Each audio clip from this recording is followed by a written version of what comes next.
Well, here I am in the Hilliard Man Cave. Got some things on my mind today. Been having some things on my mind for quite a while now. If you've never seen one of these videos, my students have been seeing them a lot lately. This is how I am not necessarily teaching, but I do Hilliard rants every week in class. For the most part, the kids seem to enjoy those. So that's pretty much what this is going to be, with lack of giving you homework. Although, I'm going to give you a little bit of homework. Hope your Easter was well. Ours was good, uneventful. I got a little dressed up to take some pictures yesterday. Kind of weird being in church online every week. I'm an extrovert, so you better believe that when I can and this is over, a lot of people are going to get hugs. So, this video may be a little bit long. I've done this now about 6 times, and each time it's been about a half hour, and I'm trying to cut it back. So one thing I'm going to cut out is something that is extremely important, but I think I'm going to post it along with this video. We're living in weird times, but it's awakened something in me. I'm woke. No, just kidding. I'm not woke. It has awakened something in me that I've put to rest for the most part. But here, within the last 3 months, especially this last month, there's something that it's time that we start speaking out against and about, and that is the socialism that is taking place right now. And it is socialism. It didn't start out that way, but it's where it's going. I wanted to sit here and I wanted to read to you the Declaration of Independence, and I was going to stick with the first 2 paragraphs and the last paragraph. The reason I'm not doing it is just because it's extremely long. It's not extremely long. It takes up about 5 minutes, and I can cut the video shorter, but I'm going to post it. And I want you to read it, and I want you to read it with new eyes. I want you to read it in the current situation that we're in, because everything we fought against to break away from Great Britain is happening right now in our country. Our country there's a lot of really good states, and if you live anywhere in my state right now, like Texas is talking about opening up, here in Pennsylvania, we have a great governor. Not as great as Michigan's governor, but pretty close. At least we can still move freely right now without being arrested, and come and go and do things and go look at people in their masks. But in all seriousness, we're living in a time where I can't imagine, I never thought I would imagine this, other than the Great Depression. And I can't imagine that. But I'm going to say this to you. My 30 days of the socialism trial, I want to send it back. Thankfully, I haven't paid anything yet, but I'm going to. But my trial with it is done. I'm over it. It doesn't work. I could not live this way without creating an issue or a problem. And some would say that's what's going to happen on this video. So get ready. I'm going to warn you now. If you're watching this and you want to keep watching this, just understand that I am not afraid too much of what I have to say. I am very opinionated, and I know that. I rub people the wrong way sometimes. It's not my intention. But I want to get my point across. And it's very difficult for me because, first of all, this is how my dad raised me. My dad raised us God, family, country. And right now, what's very difficult for me is to find that balance and the love of God, and balancing that and showing grace and mercy in the country that I love. We live in the greatest country in the world. God in His sovereignty, I say this all the time, God in His sovereignty chose to allow me and place me here in the United States of America. I cannot tell you how thankful I am to God for that. I just can't imagine my personality much anywhere else in the world. We live in the greatest country in the world. And if you truly believe in the sovereignty of God, you know that He had, in His sovereignty, He placed you here in the United States of America as well. We don't know what true persecution is, thankfully. There's a little bit of that happening. Actually, there's a lot of that happening right now, and I'll get into that in a few minutes. But we live in the greatest country in the world. If that's not the case, then why is everybody wanting to come here? We take care of people as long as they do what they need to do and they're willing to work. You can have all the freedom that you want.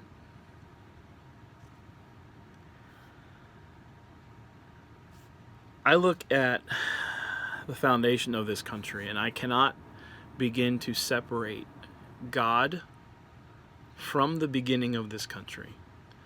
And I cannot separate the beginning of this country from God. I believe with all of my heart that this country, God allowed it to happen. I think God, in His sovereignty, created this nation. No, it doesn't mean all the founding fathers were Christians. However, before they signed documents, before they went into several sessions, there were times of fasting and prayer in Congress. You can go look this up. I don't know how many times it happened, but I do know that it happened. And I've spent some time praying today before I said what I'm about to say. A lot of this is from my heart. I have a few notes in front of me. But a lot of what I have to say, this is my heart. God has been doing a lot of interesting things in my life. Now, it's funny because patriotism when I was growing up was huge. I grew up, I was born in 72, so 70s, 80s, those were just times of, as a kid, I remember celebrating just America. We don't do that anymore. We have a president that does, and he wants to celebrate America. This is where I am right now, and I don't care who hears this, and many of you can turn it off right after this, but I think President Trump is the man for the job right now. He is here for such a time as this. I loved Ronald Reagan. So in my lifetime, I've had two great presidents, two of the greatest presidents, and two of the greatest presidents in my lifetime were Reagan and Donald Trump. Donald Trump has done everything he said he was going to do. Donald Trump is very Reagan-esque. Maybe not as eloquent. Maybe not the orator. Maybe not the as nice as Ronald Reagan, but I'm okay with that. That's part of the reason I voted the guy in. A lot of people want to get upset with him about his past, and I'm tired of hearing about it. I really am. It's as if Christians have forgotten that any of them have a past as well. I'm not saying Donald Trump is a Christian, but I don't see any of you being put out of the church for some of the things that you have said and done. And believe me, I know a lot of you. And I know some of your pasts. And I know some of the stories. I could share some of those stories. And I'm not going to. Because it doesn't matter now. But that's what we dwell on. We want to hate the guy because of his past. Because of things that he said. Really? Guys? Really? You were in a locker room. Girls? I know some of the things you have said. Really? We're all innocent? You're all perfect? Thankfully, none of you are God. But some of you hate this guy because you think you're smarter and better than he is. I can't imagine anybody else dealing with what this man has dealt with in the last 3.5 years of his life. Who wants to give up millions and millions of dollars to be persecuted and literally crucified in the media, not crucified, you understand what I'm saying, crucified in the media for the last 3.5 years, along with your family on a daily basis. He chooses this. He's probably the most Christian, most pro-life, most pro-faith, most pro-American president since Reagan. And everybody says, well, it's just an excuse. He just wants to get the Christian vote. Well, let me tell you something. When's the last president that you had literally coming out and continuously asking for national days of prayer over a lot of things, especially this COVID-19? And here's the thing. Churches, shame on you. Because a lot of you won't play Vice President Pence's videos in your churches anymore because you don't want your church to be political. And when he's only asking for prayer, that aggravates me. It truly aggravates me. You don't like a man so much that even when he asks for the National Day of Prayer, you don't even bring it up because you don't like him. And we wonder why we have problems today. We need to stand up. It is time to stand up. I think I said this already. My dad raised me God, family, country. Those things in that order. And I'm willing to defend all of these things until my dying breath. But here's what's happening right now. There is an agenda out there.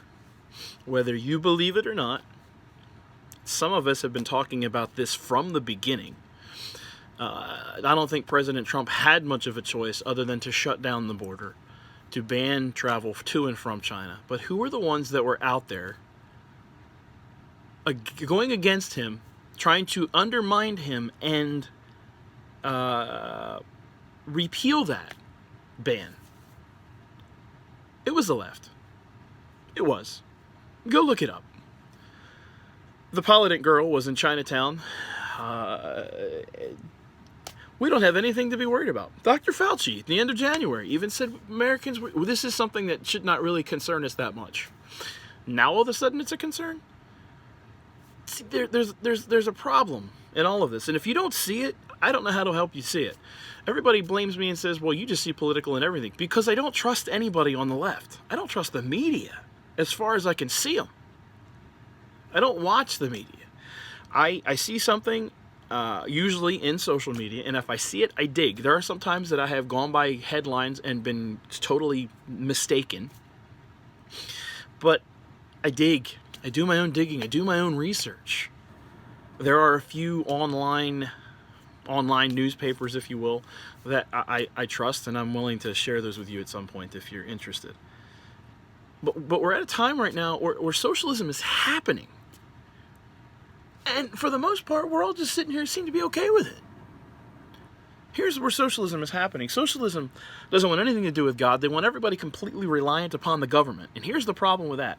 Well, it helps out the little man. The little man becomes more little. Do you understand that? In socialism, the only people that become more powerful are the already powerful. Well, it levels the playing field. No, it really does not. That's what Venezuela thought. Now, people with my income right now in Venezuela, that would have my kind of income, are eating out of the back of garbage trucks because they can't get food. That's what, quote-unquote, democratic socialism has done. When you become reliant upon everybody else for your well-being, and I don't, please, don't misunderstand what I'm saying. If you're sick, you have health problems, you have no choice other than to become, but not on the government. It's not the government's job. First of all, it is the church's job. The church has done a very poor job of that, and that's when the government stepped in. And that's why we have the problem that we have. But socialism is becoming enticing as the longer this shutdown goes on.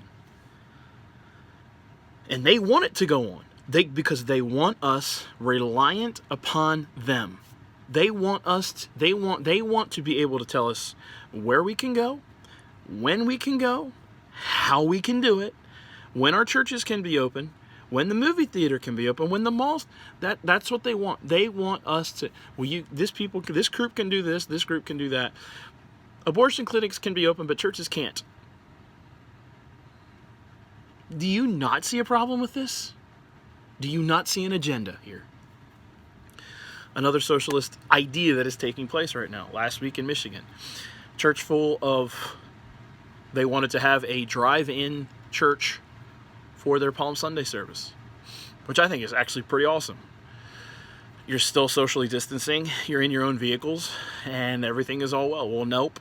With their windows all up, now I'm sure there were some people that were breaking that because they just don't care, and I understand that. But that's their choice. We live in a country that we can have choices. We can make our own decisions. It's not the government's job to tell me how to live my life. Do you understand that?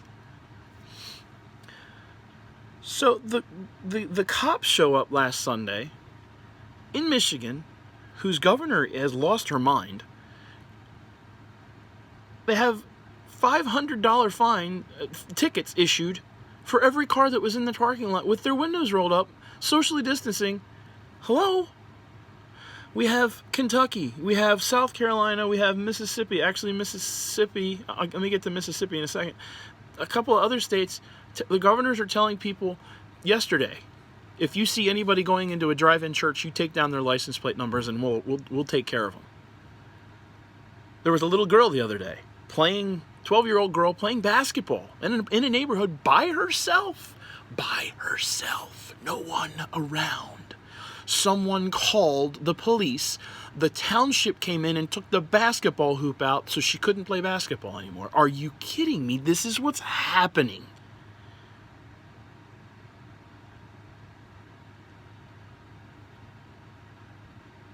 I need to calm down. This is not the United States of America anymore. There is an agenda. There is a political agenda that is being pushed, whether you like it or not. I don't like it. Some of you don't care. It is not the government's job to tell me how to live my life. Freedom and liberty are innate in all of us. Now, some of you want to walk around and be okay, yes sir, no sir, okay. Sorry. It's not what America was founded on.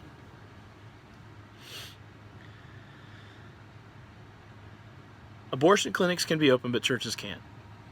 Over the weekend at some point, the Benham brothers, I'm not sure if you know who they are, they're twins. They were on HGTV. They had I think they were realtors, but they said something, they wouldn't do homosexual, they wouldn't help him. Anyway, there was something that they biblically said. Their show got taken off, and now they travel the country, speaking engagements and stuff. They're twin brothers. They played baseball. Anyway, one of the Benham brothers was arrested over the weekend because the abortion clinic in North Carolina was open, but the churches were not allowed to be. So God was telling one of the Benham brothers, hey, if these abortion clinics are open, these women still need to hear that there's an alternative to abortion. They were socially distancing themselves. You can go look up the video and watch what was happening. And one of the Benham brothers was arrested. Our economy is hurting. And going into the economy now, here's where you need to wake up. As long as the economy is bad, the government is in control. As long as the economy is bad, and the longer this goes on, the agenda is to let people see that socialism works. Well, it doesn't work. It hasn't worked at all yet. Economies are hurting. People's finances have fallen apart. There are 17 million people in the United States of America are out of jobs. That was unheard of 3 months ago.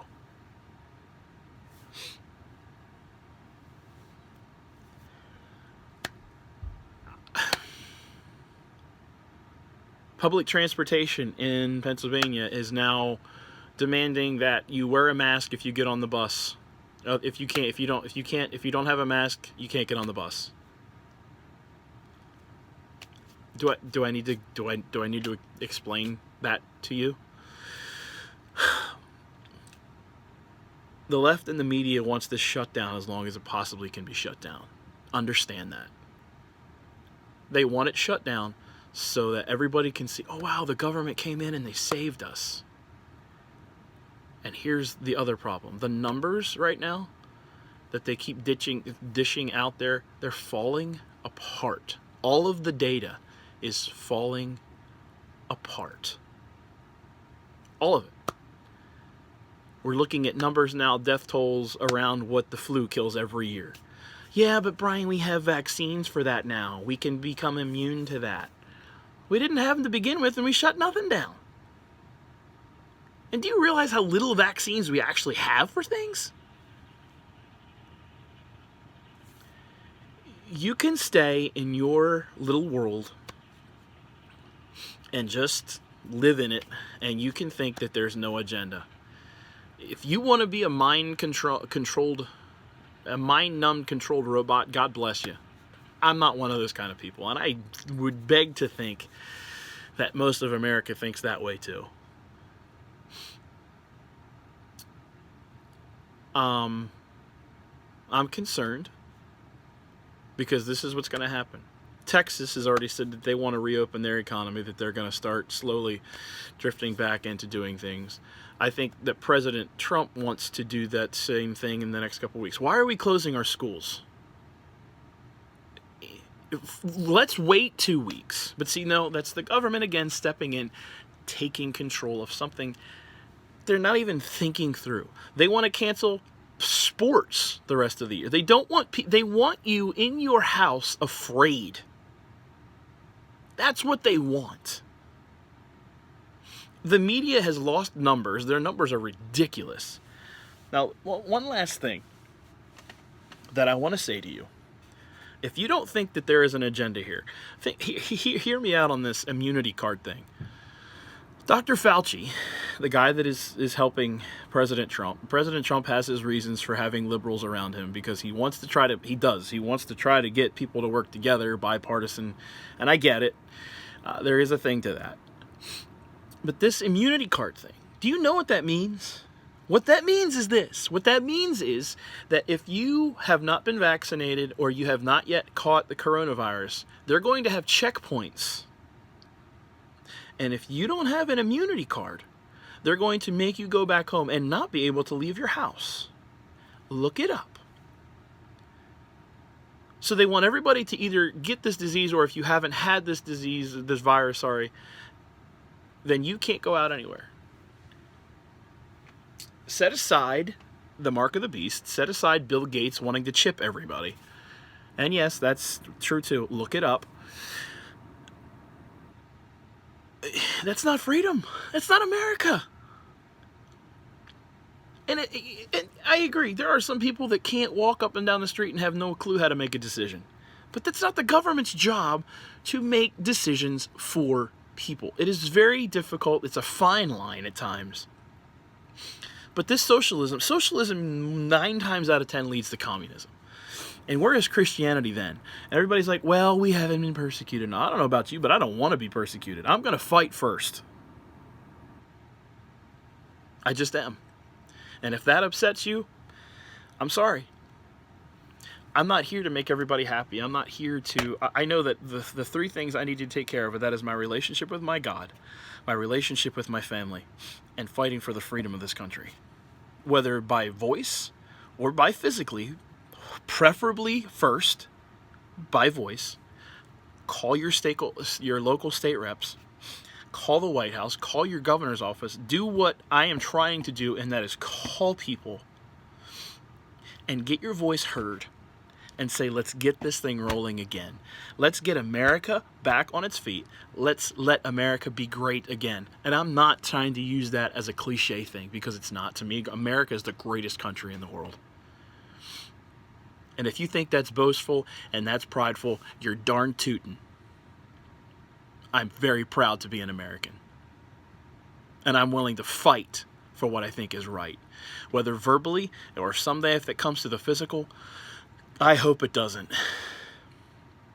But right now is the time that we need to step up and we need to open our mouths.